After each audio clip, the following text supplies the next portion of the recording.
السلام عليكم ورحمة الله وبركاته. حبايب قلبي، عاملين ايه؟ يا رب تكونوا بخير وفي احسن حال. اللهم صل وسلم وبارك على سيدنا محمد وعلى اله واصحابه اجمعين. قبل ما نبدأ الفيديو حبايب قلبي، لايك وشير وسبسكرايب للقناة بتاعتنا وتفعيل الجرس على الكل علشان يوصل لكم كل جديد. النهاردة ان شاء الله الفيديو بتاعنا هعمل معاكم رز بلبن، احلى من المطاعم واحلى من المحلات بكتير. ان شاء الله هيعجبكم. معانا هنا لتر حليب او لبن. تمام. معانا نص كوباية رز، كوبايتين مية، معلقتين كريم شانتيه، علبة قشطة، معلقة فانيليا، معلقة نشا. خلاص. معانا كمان كوباية سكر. هنيجي هنا هنجيب كده في الحلة بتاعتنا، ننزل الرز بتاعنا. تمام. الرز بتاعنا حبايب قلبي احنا غسلناه بس، احنا ما نقعناش الرز، احنا غسلناه بس. خلاص. هننزل كده بالكوبايتين المية اهو، زي ما حضراتكم شايفين اهو، نص كوباية رز على كوبايتين مية. تمام. هنسلق الرز كده سلقة حلوة. تمام. انا همشي معاكم خطوة كده، خطوة خطوة، وهتشوفوا المرحلة اللي انا عايزاها. خلاص. هنا انا هسيبه يستوي معايا. هنا كان خلاص اهو دخل على سوا. انت هتمسكي كده حباية الرز هتلاقيها استوت معاكي، يبقى تمام كده. خلاص وصلنا للمرحلة اللي احنا عايزينها اهو. اهو كده حبايب قلبي، اللي وصل معايا لحد هنا ما ينسانيش في اللايك، لان اللايك هو اللي بيرفع الفيديو.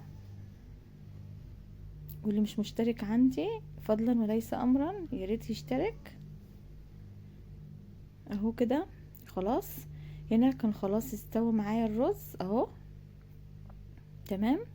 وشرب المية بتاعته كلها. نزلنا هنا باللتر الحليب بتاعنا اهو كده، هنقلبه. الحليب يا حبايب قلبي مش مغلي خلاص، يعني انا جايباه من عند اللبان كده مش مغلي، ما غليتهوش، لاني لو غليتيه هي الرز بتاعك هيفصل معاكي، هيبقى الرز طالع فوق وعمل معاكي كده كأني فصل، يعني اللبن فصل، القشطة لوحدها والحليب لوحده. تمام. لكن انتي لو حطيتيه كده وهو بارد يعني مش مغلي على الرز، لان كمان في الرز بتاعنا هيغلي مع الرز. خلاص. دي تركاية برضو ممكن ما يكونش في حد عارفها. خلاص كده حبايب قلبي، هنا سبت الرز بتاعنا اهو الحليب. تمام. اهو بدأ يغلي معايا اهو. هنا بقول لكم بصوا بدأ يغلي اهو. خلاص اهو يا حبايب قلبي، هبقى من وقت للتاني كده هفضل اقلب فيه علشان ما يلزقش معايا. خلاص اهو كده كان خلاص غلي معايا وخلاص. بدأت انزل بالسكر بتاعي وهفضل ادوبه اهو لحد السكر بتاعي ما يدوب اهو كده يا حبايب قلبي. هفضل ادوب كده، ادوب لحد ما احس ان السكر داب معايا. السكر هنا حبايب قلبي حسب الرغبة، يعني اللي عايز يزود سكر ممكن يزود نص كوباية كمان، اللي مش عايز يزود وبيحبه مظبوط كوباية حلوة عليه. خلاص. وممكن تنقصوا برضو من الكوباية، يعني ممكن تحطوا كوباية الا ربع. خلاص كده حبايب قلبي، هنا هنزل بالمعلقتين الكريم الشانتيه.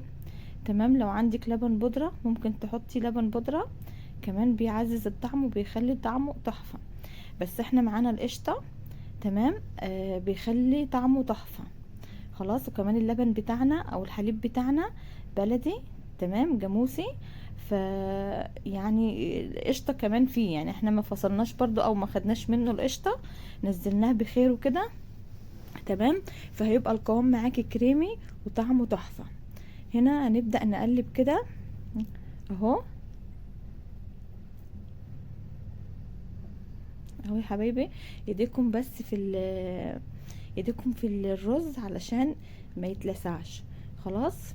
هنا كنت خلاص دوبت الكريم الشانتيه. تمام كده. هبدأ انزل بعلبة القشطة بتاعتي. خلاص. لو عندك قشطة شايلاها من وش اللبن ممكن تضيفيها، لو ما عندكيش جيبي علبة قشطة وحطيها. خلاص اهو كده هديها برضو تقليبة كده واسيبها تغلي غلوة اهو. القوام كان كريمي وتحفة اهو، هتشوفوه دلوقتي اهو. هنا ببص اشوف القشطة بتاعتي دابت معايا وكل المكونات دابت معايا وامتزجت. هنا جبت معلقة النشا، معلقة هرمية كبيرة من معلقة الطعام الكبيرة، تمام، في ربع كوباية مية، وهنبدأ ندوبهم مية باردة. تمام خلاص كده حبايب قلبي اهو.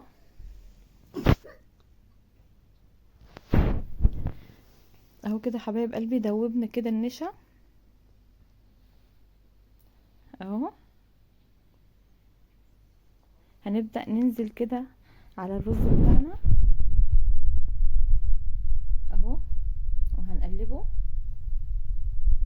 هنفضل نقلب فيه. تمام بدأ اهو خلاص غلي معايا اهو، انا بقول لكم هنا اهو غلي معايا. فكده الرز بتاعي خلاص كده تمام، هبدأ اطفي عليه اهو.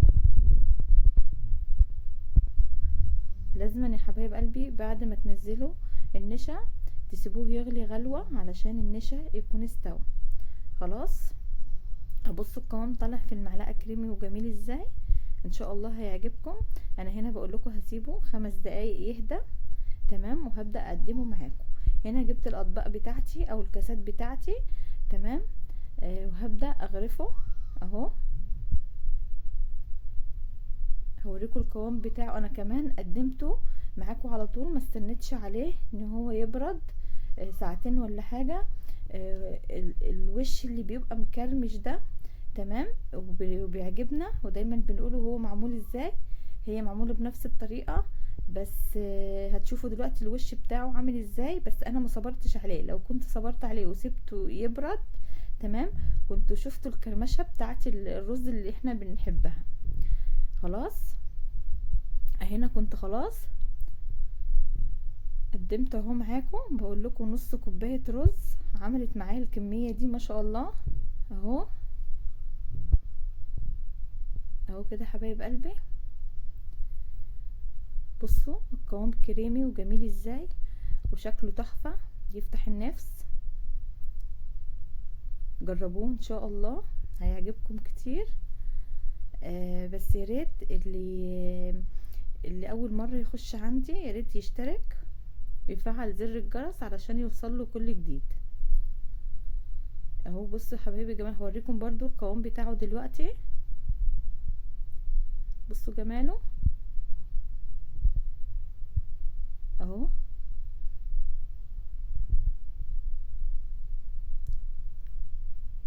جربوه ان شاء الله هيعجبكم.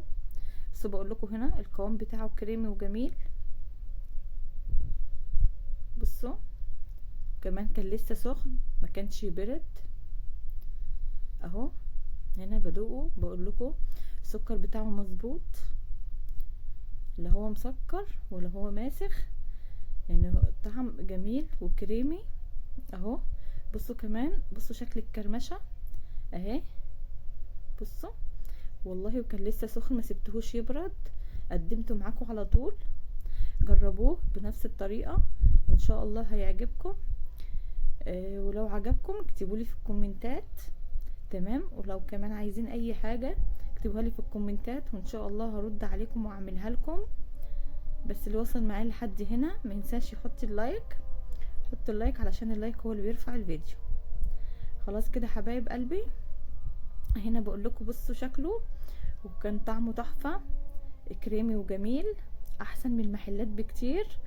اعمليه في بيتك لاولادك، انتي واثقه في نظافته وواثقه في حلاوته وهتعملي احلى من بره بكتير. جربوه بنفس الطريقه ان شاء الله تعجبكم، وانتظروني فيديوهات جديده، واشوفكم على خير فيديو جديد. واقول لكم استودعكم الله الذي لا تضيع ودائعه. اشوفكم على خير. السلام عليكم. مع السلامة. باي باي.